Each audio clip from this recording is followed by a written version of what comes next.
This is the Sky-Watcher Az-GTI, and it's a great mount. I'm a super fan of it. It's super flexible.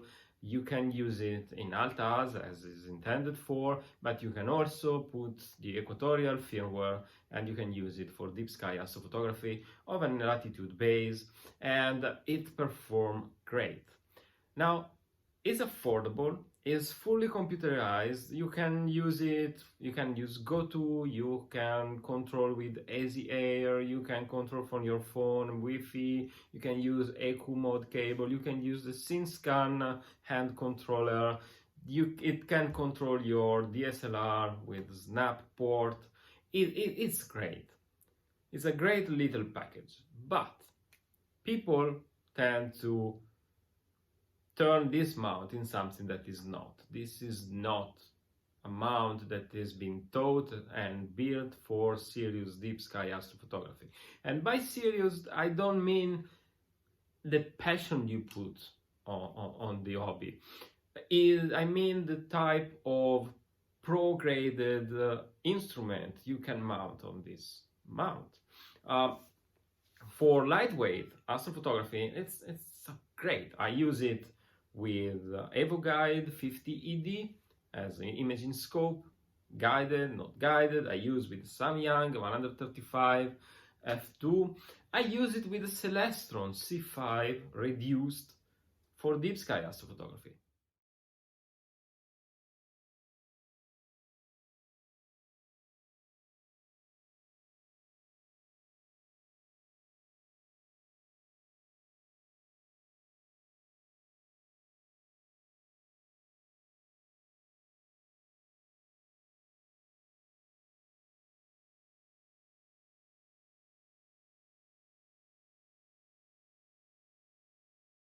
Now, one limit this mount has is the inability to easy balance the payload. That's because the rotation on what is the right ascension degrees of freedom is quite stiff by when you buy the mount. And this mount in particular, the movement was so stiff that when I use in Altas and I wanted to frame my target by hand, if I was rotating the mount in the wrong way, I would unscrew it from the tripod rather than, so it would prefer to unscrew from the tripod rather than turn. That was a problem. So these are the two things you should check with your Az-GTI. The first, the rotation. If there is no problem, the mount doesn't unscrew itself from the tripod, leave it alone. There are other ways we can do to balance the payload. And get to understand, if you develop some play, is probably a problem in the fine-tuning of the spring-loaded mechanism you have both for the right ascension and the declination.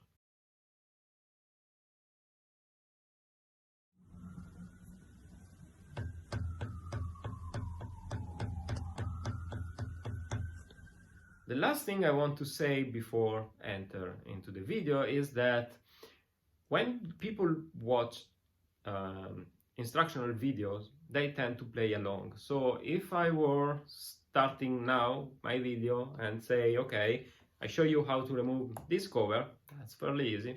And then we are going to remove this nut, okay, that's fairly easy. And then we are going to remove this and that and this and that. And you are playing along without having seen the video before. You may find yourself either with lack of tools, lack of time,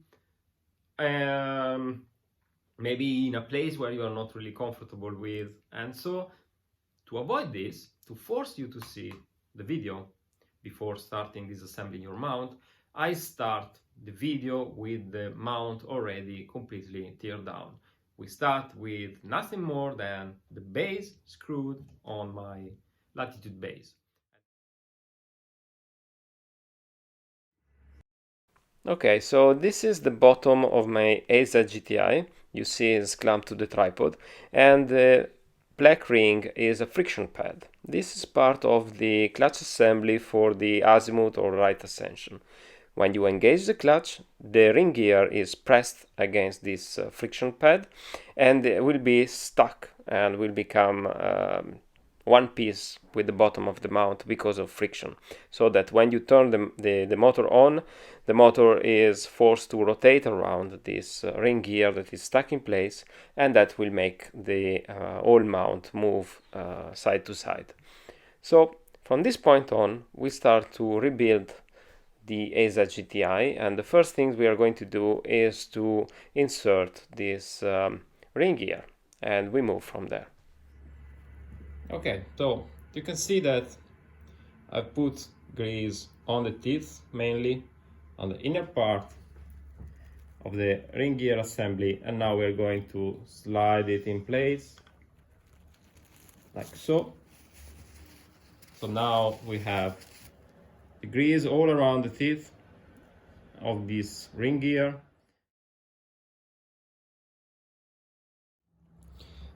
Now the other important part of the clutch assembly is this bearing ring. So basically this goes inside the ring gear and allows the mount to turn around the ring gear. Remember, when the clutch is done, this ring gear doesn't move with respect to the bottom of the Az-GTI, so the mount has to rotate around it, and these are the bearing rings that allows this rotation. So we want to be sure that we have enough grease in there and there is no any foreign object that may get in the way. Also, the bearing ring will be sandwiched between these two metal rings, and so the metal rings goes inside that. On top goes the bearing ring, and then on top you will have another metal ring. So you see that the ring gear is quite well greased right now, so I can put first the metal ring inside the ring gear like so, and then I will install that. I will just make sure that the grease is well spread before installing it. Okay, so the bottom part is ready, so I will install it like so, and now I will put a bit more of grease around these bearing rings there, and like so. We need to pack the grease inside.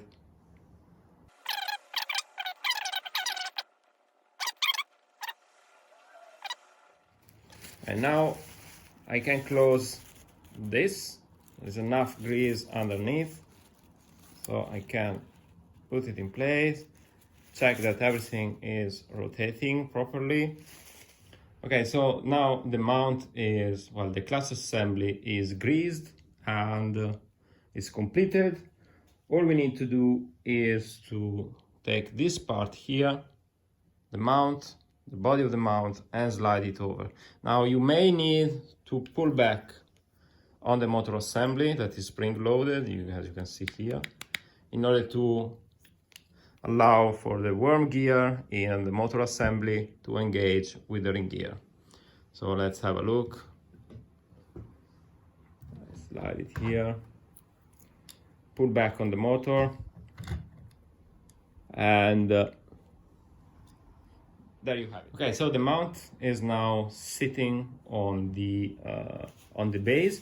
The clutch assembly is completed, and what we need to do is to complete this part. Now this is the first part you are going to insert. That goes right there at the bottom. Next, we have the support for the board for the auxiliary encoder that we will slide like so. And then we have another bearing rings, little one, that again will be sandwiched between two metal ring. So what I want to do is to make sure that there is enough grease inside this ring to make it rotate smoothly, and it seems that it lacks a bit of grease. So let's pack some grease inside and mount it back in position. Okay, so first goes in this metal spacer ring, like so. Then goes the freshly regreased bearing rings, like this. And then we assemble, well, we put in the other metal washer there to close the assembly. Now everything, the whole assembly, the whole mount will be connected to the bottom through this nut. You screw that here, and then there are some lateral grooves to tie it. Not too much, be careful not to ruin them. And this is kind of responsible for the stiff rotation we have in right ascension, or at least this is one of the possible responsible. So if this nut is too tight, the mount will have a hard time to rotate freely on its axis. So you want to test it a bit. That's why the mount is sit on a tripod. So let's start screwing in by hand. And now what you want to avoid is to have this kind of play up and down. So we have to tighten it to eliminate this properly. Now we do it by hand, start by hand. Now I don't have any play whatsoever. The mount can freely turn. So that could be a good, maybe we can tighten a bit more. Always check for the movement. And so I would not go much harder than that. I will not tighten it much more than this. I try to stay by hand and check that there is no play. Now there is no play, and so what we can do is to tighten these grooves there. You use that 1.5 millimeter Allen key. Now the problem you may face is that these grooves here, when you tighten it up, they kind of pushed a bit more the nut against the assembly below, and so that make stiffen things up. But okay, it's a bit of a trial and error process. So let's start tighten it up.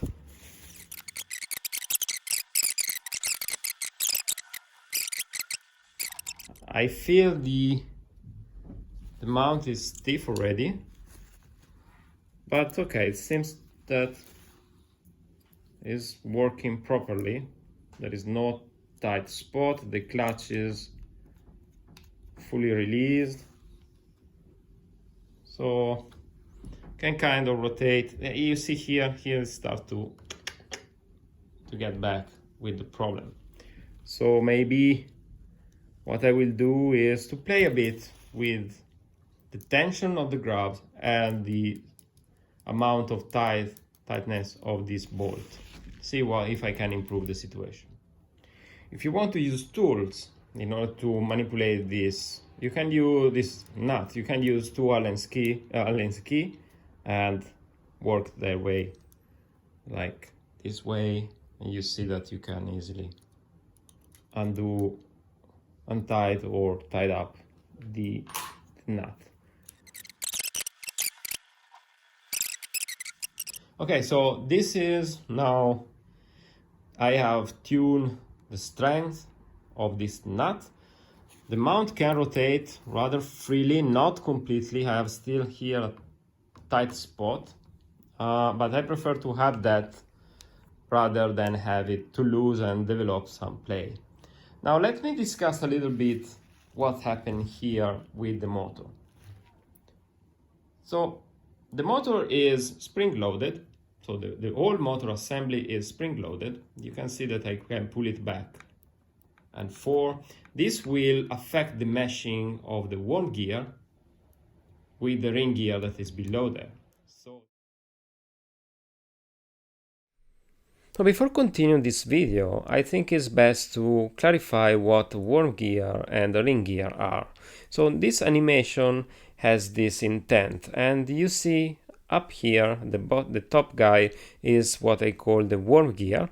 This is connected to the motor via a gearbox, and the gearbox will set in motion this worm gear at the proper speed for tracking the stars or the moon or the sun. The worm gear is connected to this large gear here with teeth on the side, and this is what I call the ring gear. The meshing is simply how strongly the worm gear is pushed against the ring gear, so that the teeth of the two gears can engage and there is no play between them. So if the meshing is too weak, then you will have play. When you, for instance, when you reverse the rotation, it will take a little while before the worm gear will set in motion the ring gear on the opposite direction. And if the meshing is too strong, then you have a lot of friction, and any eccentricity in either the worm gear or the ring gear can cause the motor to stall. Another point maybe is that any imperfection you have in one of these two gears will produce what is called a periodic error, an error you will see periodically every certain amount of time. If there is any eccentricity in the system, then this spring-loaded mechanism is able to keep the gear meshed without arriving to stall the motor if there is too much friction. So the Star Adventurer does not have this spring-loaded mechanism, and if you mesh the worm gear with the ring gear too strongly and there is eccentricity in the assembly, what happened that the motor runs smoothly in the free part of the rotation, that could be this part here for my mount, but when it arrives to the tight spot right here, then the meshing is too much and the motor will stall. In this case, the mesh is getting too strong, so the whole assembly will slide back. Now the action, so the swinging of the motor assembly is governed by this spring there, which is not very strong. This nut here is what governs how difficult it is to move this motor assembly. The problem you may have if you tighten this too much is that the motor assembly under eccentricity can move back, but then it will not come back up alone.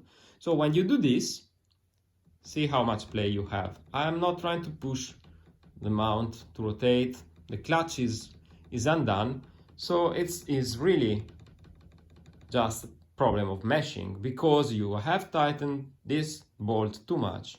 The motor moves back under eccentricity and then cannot come back up. So you want to have to keep this movement smooth.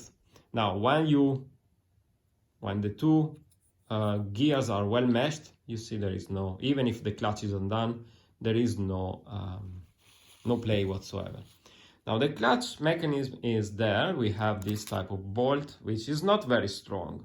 So when you put it in, it passes through the first eye there, and then it meets the thread on the other part there. And so when you tighten everything up, you are taking these two parts, close it together, and then what's happened? What is happening is that the ring gear that is below here is pushed against the friction pad we saw before. Now the ring gear and the bottom of the Az-GTI become one piece. And what happens when you have this clutch lock is that the running motor will run around the fixed ring gear, turning the whole body. Now the same type of assembly, you have it for the declination. You see the spring-loaded motor assembly there. You have a ring gear here, a too stiff movement because again this can be stuck, can be pulled back under eccentricity, and then the spring is not strong enough to pull it back up, and so you will develop some play. Okay, so this is the basic mechanism and the basic working principle of the Az-GTI. Is not very complicated, and now we can continue the assembly. What we need to put now in place is the auxiliary encoder.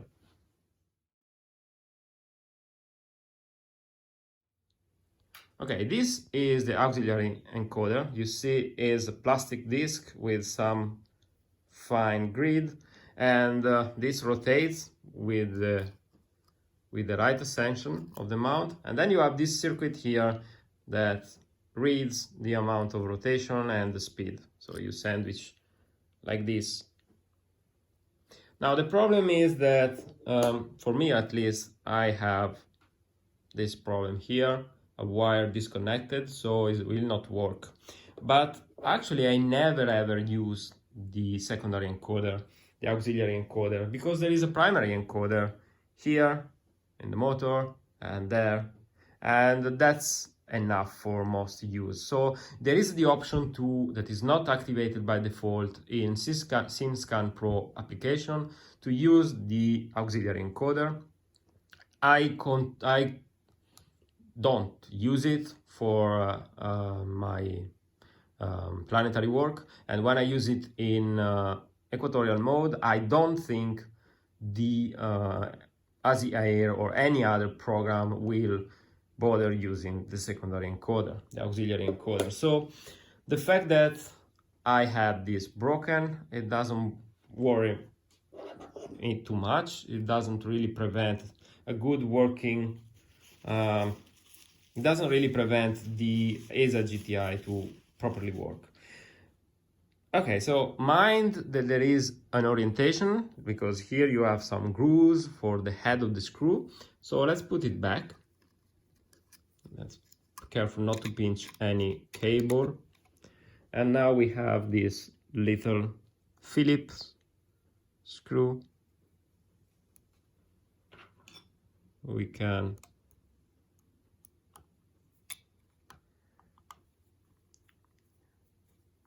lock it in place like so. Now one thing you need to know is that this motor, they have some magnet inside, so you may find your screw to be stuck somewhere here. You see that, but it's easy to recover, so it's not a big problem. Screw. Now if you had the circuitry, you don't need to remove it to remove the encoder or anything else. It will just sit here like so, and I don't put it back because anyway it's not working, so I will leave it like that. Okay, now we need to put up the motherboard.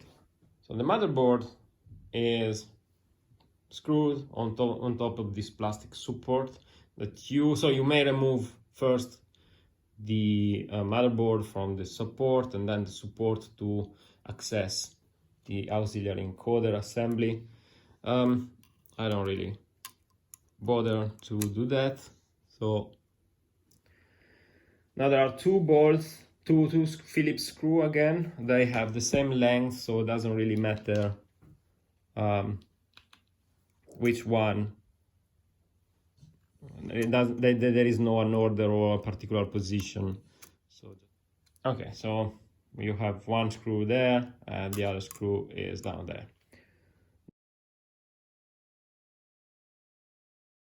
Now we need to connect some cables. Of course, this is the cable for the motor here. That's easy peasy. Now before closing up,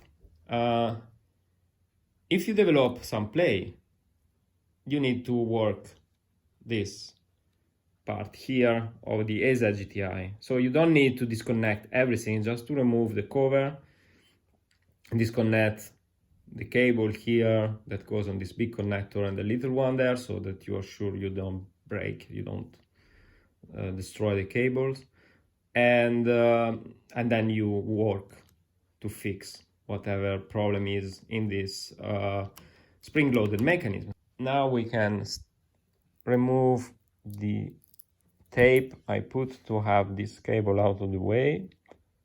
This guy, I would make it pass here. Well, I can put it, yeah. So I make it pass below here, so that's kind of like cross. The first connection there on the top right of the motherboard is the connection of the right ascension or azimuth motor. Then the second one is the connection for the declination or altitude motor, this one. Then the third one would be the encoder, well, the circuitry for this auxiliary encoder. So the part that goes there, if you have this is stuck in there, and this connector here, it goes here at the third from the top. The last connector is the one I'm connecting now, and again, not really sure what this comes from, if there is another type of encoder, because I didn't remove completely the assembly there. Yes, probably I can see here. See there is another board near the ring gear of the declination, and so that's probably another encoder, and so that's is plugged on the last plug in the motherboard. Okay, finally we are to mount the cover. Make sure the bolt for the declination clutch is not there. Push it back up, so you can see that it's connected there, and then this little fella here goes in the connection, in the connector over there. The connection is completed. You can slide the cover up like so, and we use this the nut for the clutch of the declination to keep the cover in place. Okay, I have closed the mount. I didn't put the final screw yet. I just closed all the clutches, turn it on back on, and now we are going to try to see if the mount rotates properly, or if we are going to develop any play after the rotation. So I'm connected with the SceneScan Pro application. I will put up the speed of rotation to 9, the maximum setting, and now we start to rotate. And the mount seems to move properly and smoothly. There is no much of a bad noise.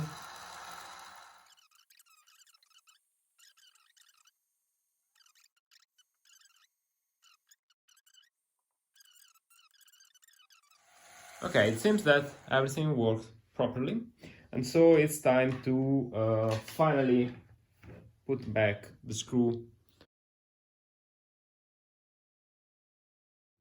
Now the flat ones are also a bit shorter, and they go in the middle, so they are down there and to the other side. This guy with a pointy point, they go at the back and at the top, right here.